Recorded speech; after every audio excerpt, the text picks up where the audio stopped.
బైబిల్లో ఈ ముగ్గురు ఎక్కడ ఉన్నారో, ఈ ముగ్గురు ఏం చేస్తుంటారు, ఈ ముగ్గురు ఒకటే అని మిక్సీలో ఎక్కడ వేశారు? యేసుక్రీస్తు ఏమంటాడంటే నేను నా తండ్రి ఒకటే అంటాడు కొత్త నిబంధనలో.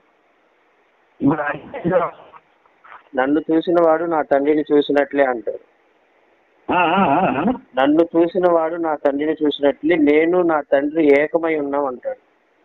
ఇప్పుడు ఎందుకంటే తండ్రి ఎవరు? తండ్రి యెహోవా.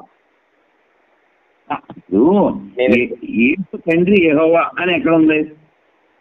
కాదండి, మీరు అడిగిన దానికి ముగ్గురు ఒకటి, మళ్ళీ వేరే దాంట్లోకి వెళ్తున్నారు. ఇప్పుడు వాళ్ళు ముగ్గురు ఒకటే. కాదండి, ఇప్పుడు నేను ఉన్నానండి, రాధామనోహర్, మా నాన్నగారి సత్యనారాయణ చెప్పాను. ఇప్పుడు మీరు జాన్విచ్లి గారు, మీ నాన్నగారు ఆనందరావు గారు, ఆనందరావు గారు అబ్బాయి జాన్విచ్లి గారు, సత్యనారాయణ గారు అబ్బాయి రాధామనోహర్ దాసు.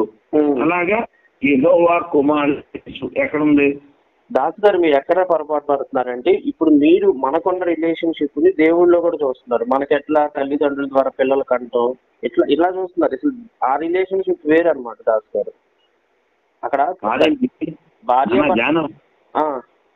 ఇప్పుడు యేసు దేవుని కుమారుడు అని అన్నావు కదా.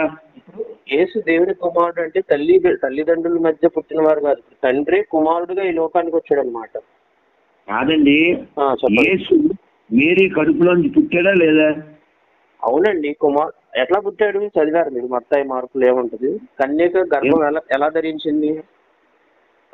పాపం లేకుండా పరిశుద్ధాత్మ ద్వారా ధరించింది అని ఉంటది. అంటే స్త్రీ పురుష కలయిక లేకుండా కలిగింది గర్భం. మేరీ కడుపులోంచి రాలేదా? మేరీ యొక్క కడుపులోంచి రాలేదా? మేరీ కడుపులో నుంచే వచ్చారు, కానీ పురుషుడు యోసేపు ప్రదానం చేయబడింది కానీ వివాహం అవ్వలేదన్నమాట. కానీ మరి కొన్ని చోట్ల మనకి లాన్సర్ వేసి వెతికినప్పుడు క్యాన్సర్ అని సమాధానం వచ్చింది సార్.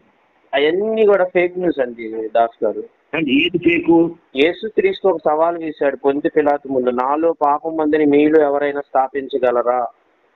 ఏది స్థాపించేది?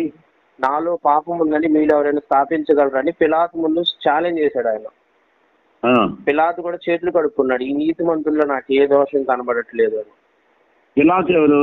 రాజు, ఆయన్ని శిక్షించడానికి యూదులు అప్పుడు తీర్పు తీర్చడానికి తీసుకెళ్ళిన రాజు అన్నమాట. సవాల్ చేసిన తర్వాత కూడా కొట్టారు, సిలువ వేశారు కదా దొంగలతో పాటు. అన్యాయంగా వేశారు అనమాట. ఎందుకు వేశారు? అన్యాయంగా చేశారు అనమాట.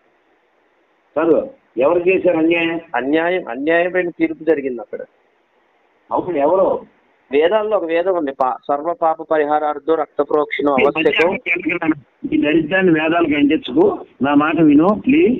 నువ్వు అక్కడ పిలాతు రాజు ఎందుకు కొట్టారు అది మాట్లాడు, అక్కడికి వెళ్ళకు. దాని గారు దీనికి అర్థం చెప్పండి మరి, ఎవరు దీనికి?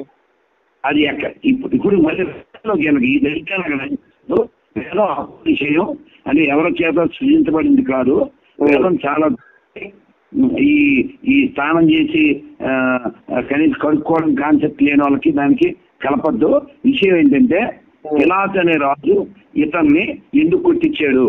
పిలాతు రాజు కొట్టిలేదు, యూదుల్లో కొంతమంది అనమాట.